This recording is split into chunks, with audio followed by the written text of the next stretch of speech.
Erga Saajiin Ali Abdallaa ergaa guddaa uummata Harargeetiif bakka manichi cabee waltajjii uummanni akka malee yaa'e irratti yakkamtootaallee beeksisanii fi osoma yakkicha itti aanu qoratuuf jiran hidhattoonnii fi saraawitiin marsee dhaabbata suuraa uummataa gariin bosona jalatti wal ciccese. Waltajjichi ittuma fufe gaafa guyyaa shaneessoo osoma haala saniin namoonni tokko tokkoo fi arjoomaa jiran. Hedduma kana bakka bu'aan Siinqee magaalaa Machaaraa cheekii qarshii 800,000 ofirraa qabu baatee waltajjicha keessatti wanta dhufeef yoo inni himu seenicha ayyooma oomin dhageenye qarqaarsa isaaniitiif baankiin Siinqee kenna akka mana hojii keenyaatti qarshii 800,000 qarqaaruu qabna jedhee dhufe. Kunuyyuu nutti xiqqaata nurraa hin eeggamu waan fuuldura dhufuuf bira dhaabbanna jedhe. Amma namoonni Harargee hunduyyuu garaan isaanii bulluqaa'ee rifannootaan namuyyuu bakka jiru wallaale.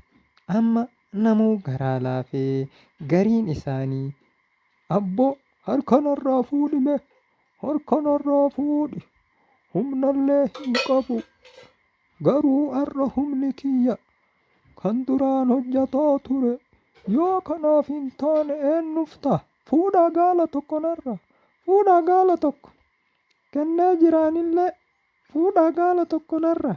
Erga jedhanii booda namoonni Harargee aadaa isaan qaban hunduyyuu uummata jaalalaa waan ta'eef namnuu harkichi baasuun dabaree walirraa fuudhuun arjummaan hinumaayyuu itti fufee wanti hin uumamne waan uumame fakkaata.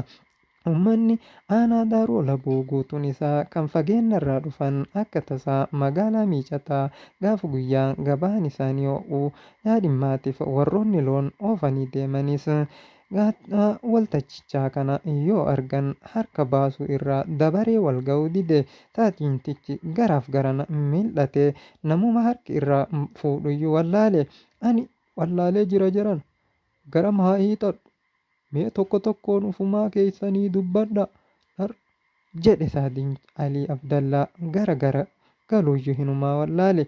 Uummanni Harargee uummata safuu beekuu fi uummata gammachuu yeroo namni rakkate nama bira dhaabatan ta'uu isaa waltajjii har'aa kanarratti namoota hedduu ajab jechisiisuuf jire. Haaluma kanaan osoo jiran buufanni raadiyoo tokkollee waraabbii sagaleetii fi yakkicha raawwate qoratuuf gara magaalaa miicataa kan dhaqe waltajjii kana irra akka tasaa dhaqe waraabbiin isaa hinumaatu itti fufee uummanni Harargee kabajaa fi jaalala nama rakkate bira kan dhaabatu ta'uu ifoomsuuf akka jiru fakkaata. Gaazexeessitoota OBN waan tokko tokko waraabaa jiranis miirri arjummaa jaraa keessa seenetiin jira. Amma namoonni arjaa hedduun itti fufanii gariin isaanii gaala gariin sangaa xiyyoota ro'oota fi hoolonni tokko osoo hin hafin hanga arjoomni lubbuu wanta qabuu fi lubbuu kan hin qabnellee kennee jiru. Namoonni lafallee kennanii jiru. Gammachuu uummata Harargee eebbifamaa jedhe namtichi tokko gara Arsii irraa kan dhufe. Amma waltajjichi itti fufee wanni uumame hinuma wallaalchise. Arjoomni gaafa isaanii qarshii miliyoona 3,875 fi akkas birattillee waan jiru fakkaata. Gaafa kan baankichi arjoome itti dabalame immoo eessa akka dhaqu fakkaata. Amma namtichi bareenni tokko dhaabbiin isaa kan looshoom miira aariitiin ol ka'ee uummaticha keessatti kallattiin boowee gale. Maaltu akkana boochisu beeytanii isin jarana? Beekamee isin uummata Harargee dhugaa isaa har'a arge. Dhugaa isaa har'a arge. Uummanni Harargee dhugaan isaa jaalalli inni namaaf qabu har'a mul'ate jaalalli uummanni Harargee nun qabu kun fiixaa fiixatti haa taru Osoma haala kanaan inni dubbii hin geessin dargaggoon kacaleen gama magaalaa miicataan gara daariitti butamee taa'u waltajjicharraa ol ka'ee mirriisa fi aadaa harargeetiin keessatti utaalee maancaa ol fuudhee uummata wiriirsee gale. Yaanni inni geerartoon kun uummaticha baay'ee rifachiise. Gadhee maqaa nu balleessite kan magaalaa keenya Arjiitti nu hiyyoomsite jechuudhaan waltajjii keessa utaalee mirriise.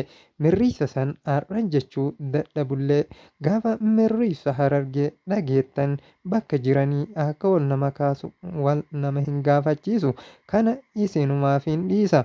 Maarree haaluma kanaan osoo mirriisichi baay'ee gurbaanitti utaalu waltajjichi ho'ee gara torbee turuu akka qabullee asuu of hin beekin arjoominaa fi gammachuu miira xiiqitiin ayyooma oominoonis amma fayyaan isaanii fayyaa ta'e. Ayyooma oominoon jaalala uummata harargee kan isaaniif qaban arginaan ammas bakka jiru gammachuunuuf wallaaluun isaanii waan hin oolledha. Daa'imman ayyooma oominoo tan ayyooma oominoo adda isaanii yookiin abbaa malee kophaa isaanii guddisuudhaaf itti dhama'aa turanii fi mucaan isaanii kan konkolaataan harkaa dhahamee rakkoo irratti rakkoo harkaa dabale sun har'a guyyaa milkaa'inaa isaa gahee jira. Waan nama ajaa'ibu milkii qarshii biiliyoona tokko ol akka uummanni harargee walitti qabee fi gamoo abbaa darbii sadii ayyooma oominoof magaalaa Machaaratti ijaaruudhaaf bulchiinsi magaalaa miicataa yaada xiqqoo tokko waltajjiirratti akkana jedhee dubbate. Nuti akka magaalaa keenyatti lafa ijaarsaa miidhamtuu yookiin aadde ayyooma oominoo tan abbaa malee ilmaan guddisuudhaaf halkanii guyyaa dhama'aa turan sanirratti immoo gaafa konkolaataan magaalaa Michaaratti rukute ani seenessichuma kanarraa dhaga'ee ture. Akki isaan magaalaa keenya kana keessa jiraatanis hin beeku. Isaan keessummummaa waggaa afuriin yoo amma seenaa qoradhu magaalaa keenya harargee lixaa kana keessa jiraataa turan. Amma nuti akka mana hojii keenyatti lafa magaalaa kan lafaa qabnutu jira. Kun mallaqa tokko malee isaaniif kennama. Hojiin gaafa eegalu kontiraata ni kennina calbaasiin akka manni ijaaramuuf seeraa fi iyyamoota barbaachisoo hunda bilisaan kenninaaf jedhanii amma haamileen isaanii namoonni dargaggoon harargee tokko tokko fiiganii hoogganaa bulchiinsa magaalaa Machaaraa irratti yaa'anii dhungoodhaan qabuu eegalanii wantummaan uumameeyyuu ajab nama jechisiisa. Namaaf hin galu hin xumuramne nu hordofatti deebinaa.